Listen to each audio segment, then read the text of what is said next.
আসসালামু আলাইকুম, আশা করি আপনারা সবাই অনেক ভালো আছেন। নতুন আরেকটা টেক নিউজ ভিডিওতে আপনাদের সবাইকে স্বাগতম। আমাদের আজকের দিনে অনেকগুলো ইম্পর্টেন্ট টেক নিউজ রয়েছে। তার মধ্যে নাম্বার ওয়ান টেক নিউজটি হলো বাংলাদেশ মার্কেটে Realme C25s মোবাইলটি খুবই সুন আমরা দেখতে যাচ্ছি। এই মাসের মধ্যে এসে যাবে, হতে পারে এক সপ্তাহ বা 10-15 দিনের মধ্যে আমরা বাংলাদেশ মার্কেটে দেখতে পাবো।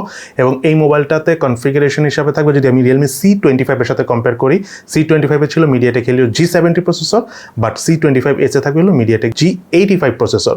এছাড়া আর তেমন কোনো কনফিগারেশন ডিফারেন্স হয়তো বা নাও থাকতে পারে, বাট এই মোবাইলটি যেটা ইন্ডিয়াতে লঞ্চ হয়েছে সেটা হলো 13 মেগাপিক্সেলের মেইন ক্যামেরা দিয়ে লঞ্চ হয়েছে, বাট বাংলাদেশে সম্ভবত 48 মেগাপিক্সেলের মেইন ক্যামেরা দিয়ে লঞ্চ হওয়ার একটা স্ট্রং চান্স রয়েছে।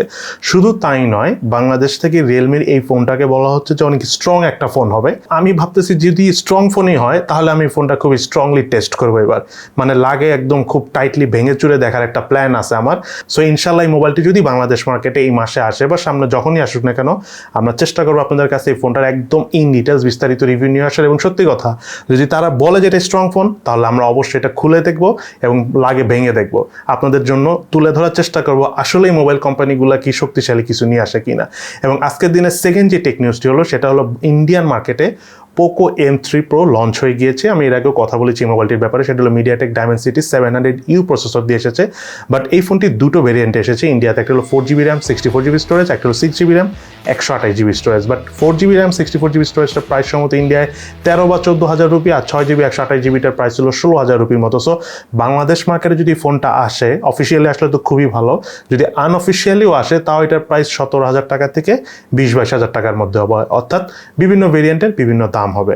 এবং রিসেন্টলি আমরা একটা লিক্স পেয়েছি ওয়ানপ্লাসের থেকে। আসলে ওয়ানপ্লাসের লিক্স বলতে কি, ওয়ানপ্লাসের সিইও নিজেই সেই লিক্সটা করেছে। সেটা হলো ওয়ানপ্লাস নট 200 মোবাইলটির ব্যাপারে টুকটাক কিছু আমরা ইনফরমেশন পেয়েছি। সেটা হলো এই মোবাইলটি এলসিডি প্যানেলের 1080p মানে 48 মেগাপিক্সেলের এলসিডি প্যানেল দিয়ে আসবে। এবং তার পাশাপাশি অনেকেই বলতেছে যে এই মোবাইলটি হলো Oppo A93 রিব্র্যান্ড ভার্সন হিসাবে আসবে। যদি Oppo A93 রিব্র্যান্ড ভার্সন হিসাবে আসে তাহলে এই মোবাইলটা ফ্লপ হওয়ার একটা চান্স রয়েছে, বিকজ Oppo A93 তে প্রসেসর হিসেবে ইউজ করা হয়েছিল মিডিয়াটেক হেলিও P95 প্রসেসর, যেটা এখনকার যুগে আসলে আমি মনে করি যে সামনের দিকে কথা যদি আমি চিন্তা করি, এই প্রসেসরের মোবাইল না কিনাই ভালো। আর ওয়ানপ্লাস নট 100 যে মোবাইলটা ছিল সেটাও একটা ডিজাস্টার ফোন ছিল, ওয়ানপ্লাসের জন্য একটা ফ্লপ ফোন ছিল। এখন যদি নট 200 ও সেম কনফিগারেশন আসে তাহলে ব্যাপারটা আসলে একটু প্যাথেটিক হয়ে যাবে। এবং আজকের দিনে আরেকটা ইম্পর্টেন্ট ইনফরমেশন হলো নাইজেরিয়াতে টুইটারকে নিষিদ্ধ, অর্থাৎ টুইটার নাইজেরিয়াতে ব্যান হয়ে গেল।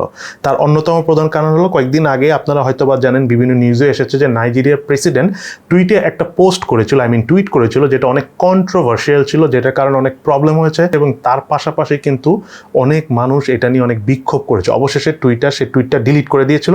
এবং কেন সে টুইটারটা ডিলিট করে দিয়েছে, এই ক্ষোভের কারণে নাইজেরিয়ার প্রেসিডেন্ট নাইজেরিয়াতে টুইটারকে ব্যান করতে দেওয়া বলা হয়েছে। এবং আলটিমেটলি নাইজেরিয়াতে আপাতত টুইটার অনির্দিষ্টকালের জন্য নিষিদ্ধ হয়ে গিয়েছে।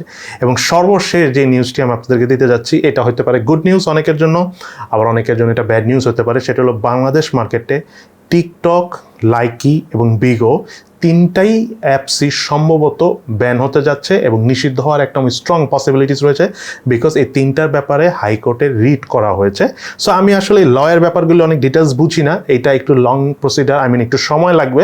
আস্তে আস্তে ব্যান করে দেওয়ার একটা স্ট্রং চান্স রয়েছে। কিন্তু এটা যদিও সব সাইড থেকে আমি শুনতেছি, বাট ওভারঅল যদি আমি চিন্তা করি, মানে এটা যদি আমার অপিনিয়নের কথা বলি, তাহলে সম্ভবত এই তিনটা অ্যাপস ব্যান হবে না, বিকজ চাইনিজ অ্যাপসগুলি যদি বাংলাদেশ ব্যান করে স্টার্ট করে, তাহলে চায়না গভর্নমেন্ট এখানে ইন্টারফেয়ার করবে। আর চায়না গভর্নমেন্ট ইন্টারফেয়ার করলে বাংলাদেশ ফাইন্যান্সের জন্য এটা অনেক বড় প্রবলেম হয়ে যাবে। এটা আমি এর আগেও পাবজি যদি ব্যান হয় কি হতে পারে, বা পাবজি ব্যান আদৌ হবে কিনা সেই বিষয়ে সেই ভিডিওতেও কিন্তু আমি বলেছিলাম। সো আমি আপনাদেরকে আবারও বলতেছি, সম্ভবত টিকটক, লাইকি বা বিগো এগুলো ব্যান হবে না বাংলাদেশে অতি সহজে, বিকজ আমরা চায়নার উপর অনেকটাই নির্ভরশীল ইকোনমিক ভাবে যদি আমরা চিন্তা করে থাকি। সো যদি হয় ভালো, আর যদি না হয় সেটা অনেকের জন্য ভালো, বাট আবার অনেকের জন্য এটা ভালো নয়। তবে আপনারা কি চান, টিকটক বা বিগো বা লাইকে এটা কি ব্যান হয়ে যাক? অবশ্যই সেটা ভিডিওর নিচে কমেন্টস করে জানাবেন। এবং সেই সাথে আমাদের আজকে টেক নিউজটা এখানেই শেষ করতে যাচ্ছি। যদি ভিডিওটি ভালো লেগে থাকে তাহলে অবশ্যই লাইক করে দিবেন এবং শেয়ার করে দিবেন আপনার আশেপাশের বন্ধু বান্ধবদের সাথে। ইনশাল্লাহ দেখা হবে ফিউচারে।